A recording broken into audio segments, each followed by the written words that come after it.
Bullying adalah perlakuan menyakiti seseorang secara fisik, verbal, dan psikologis secara sengaja. Tindakan kekerasan sudah dapat dikatakan termasuk bullying apabila mendorong, meninju atau menekan, menyebut nama panggilan atau menyebarkan rumor, menyakiti lewat media sosial, internet, dan ponsel atau disebut cyberbullying. Tanda-tanda anak-anak menjadi korban bullying: ketika anak-anak terlibat bullying, mereka cenderung menutup diri dan merahasiakannya dengan berbagai alasan. Anak sering berpikir jika mereka memberitahu orang tua, mereka akan semakin memperburuk keadaan. Karena sebagian besar anak-anak tidak akan mengaku sedang dibully. Tetapi perhatikan tanda-tanda seperti ini. Misalnya, terdapat luka lecet atau memar yang tidak dapat diceritakan penyebabnya.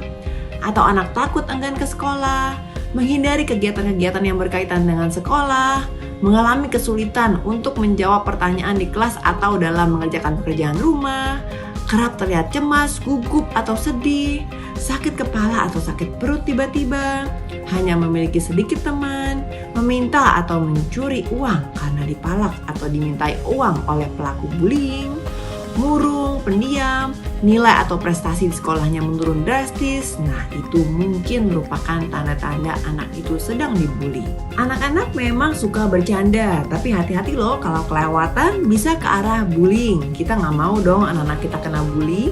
Nah, baru-baru ini juga ada video anak Rizal yang dibully oleh seorang dewasa di mana ia sedang bersepeda, berjualan cemilan, kemudian didorong oleh orang dewasa itu. Nah, apa aja yang termasuk bullying dan bagaimana cara mengatasinya? Apa yang menjadi penyebab anak menjadi pembuli atau dibully? Itu biasanya ada kaitan dengan masa lalunya.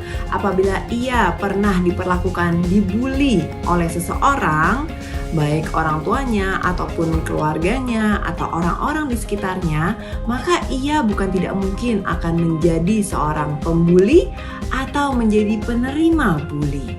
Apa yang dapat dilakukan orang tua untuk membantu anak saat sedang dibully?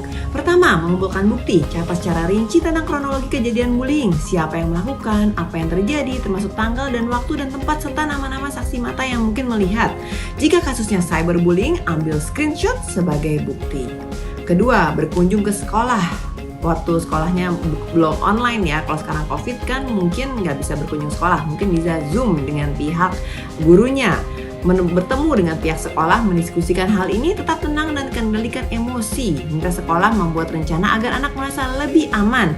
Misalnya mengubah jadwal pelajaran, mengawasi anak selama bermasalah, meminta guru BP untuk mengawasi dan memperhatikan anak-anak yang bermasalah. Kemudian bisa nanti memikirkan untuk pindah grup atau pindah kelas apabila memang berlaku bullyingnya berlaku terus-menerus dan tidak bisa di stop. Tapi biasanya sih kalau sudah berkonfrontasi dengan gurunya, guru dan anaknya yang membuli sudah berhasil dibicarakan baik-baik, maka biasanya sih harusnya sudah bisa terselesaikan. Atau mungkin bisa gurunya menghubungi orang tua dari si anak pembuli sehingga orang tuanya bisa membantu untuk mengajarkan anaknya secara baik-baik loh, bukan anaknya yang pembuli itu dibully balik, karena biasanya ada sesuatu di balik anak-anak pembuli ini yang psikologisnya harus disikapi oleh orang tuanya. Apakah mereka rendah diri atau mereka terlalu dominan sehingga harus diberikan rasa empati agar bisa empati terhadap anak-anak yang lain. Orang tua juga harus lebih meluangkan waktu untuk anak agar bisa bersama,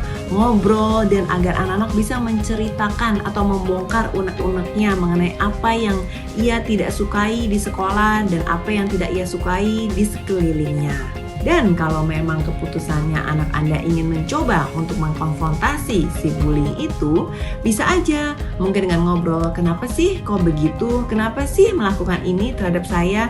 Dan biasanya si pembullying itu akan suka kalau anak-anak itu bereaksi dengan berdendam, dendam kepada si bullying. Tapi kalau si pembuli itu mungkin kita ucapkan baik-baik, itu dengan ngomongan yang baik, mungkin dia bisa berubah menjadi berempati dengan anak